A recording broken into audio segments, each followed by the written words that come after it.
Rise up, O flame, by thy lights glowing, bring to us beauty, wisdom, and joy. Once upon a time, there was a little gnome who lived deep below the earth with all the other gnomes. Now, the gnomes had hard work to do. In the autumn, they needed to make ready the seed beds, the little earth beds for the seed children. In the winter, they worked all winter long, chopping with their shovels and pickaxes and digging deep to look for gold and silver and precious stones for the Gnome King. And in the spring and summer, they would work hard to make tunnels in the earth and make the earth loose and airy so that the sun and the rain could come down, and that the seed children could breathe and drink and grow upwards towards the sun. Now, this little gnome did not like to work. He did not like to dig with his shovel and pickaxe, and often he would do anything he could to stay away from his work. He would go and hide, and then when he was found, he would pretend to be helping the seed children, or pretend that he was digging hard in the earth. Now, one day, the Gnome King himself found this little gnome just sitting and resting and not digging and working at all. "What are you doing, little gnome?" the king said. "Oh, I was digging a great big hole and I lost my tools down in it." I don't think so," said the king. "Yes," he said, "and now I can't find them at all." Well, the Gnome King said, "Humbug! You are a humbug, and if you are not going to work hard like the rest of us, then you are not allowed to stay here, and you must leave." And so he sent him off on his way and said, "You may not come back until you can dig and find diamonds and stick with your work." Well, the gnome crawled up to the top of the earth and he found a hollow log and fell asleep. Well, he must have slept for some time, for when he awoke, he crawled out and saw that all was green and he was in a great green meadow. But green was not the only colors he saw. There were blue and orange and pink and violet and yellow. For spring had come and the flowers were out in bloom. But in and around and all amongst the flowers there were sun fairies, and they were bringing the sunbeams down and feeding them to the flowers. And they sang as they worked, and often they would dance in a circle, and they would swoop and fly, and it looked like so much fun. The gnome watched them for a while until he called out, "Hey, let me come and play with you." Well, the fairies laughed at him and said, "We are not playing, we are at work. Our job is to bring the sunbeams and feed them to the flowers, and we must keep at it." So they hurried away to continue their work. The gnome didn't like to hear that. "Fools," he thought. "How could they think work is so much fun?" He thought about down and below the earth where his fellows were working with their axes and shovels.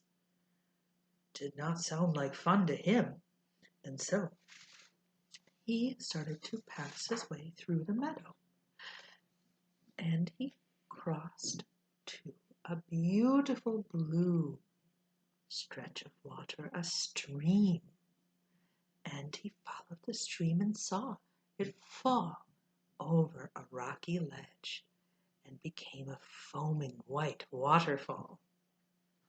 Well, sure enough, as he looked, he saw little water fairies flying here and there, up and down and up and down, rising and sinking, and as they flew, they too were singing and laughing and tossing drops of water up into the air.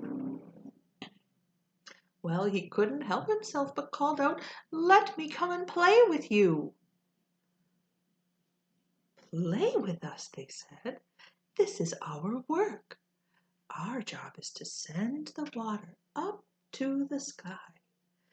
And when there's enough, it makes a big dark rain cloud, and then the rain will fall and help the plant children to grow." "I'm afraid this is our job, and we must continue with our work. We don't have time to chat." And they continued flying and laughing and throwing their water droplets up into the air. Well, the gnome couldn't imagine having so much fun doing his work, and he headed along his way. Well, soon the sky became bluer and bluer and darker, and night fell. And as he watched, bright stars began to appear, lights, and they filled the sky.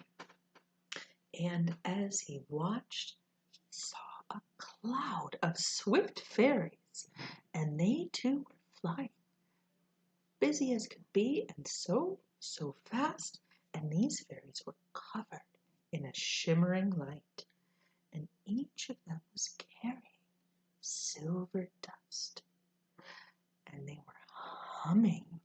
He could hear all of them humming together, and their faces were filled with joy.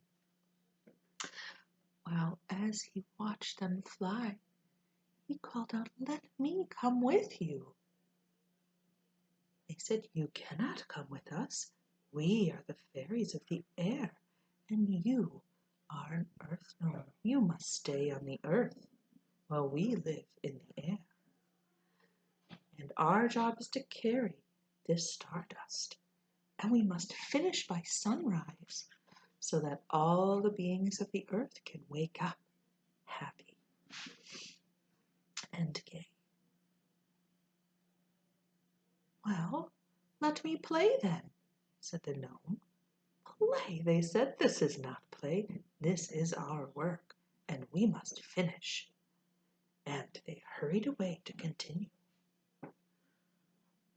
Oh, the gnome was sad and angry. "No one has time for me," he says.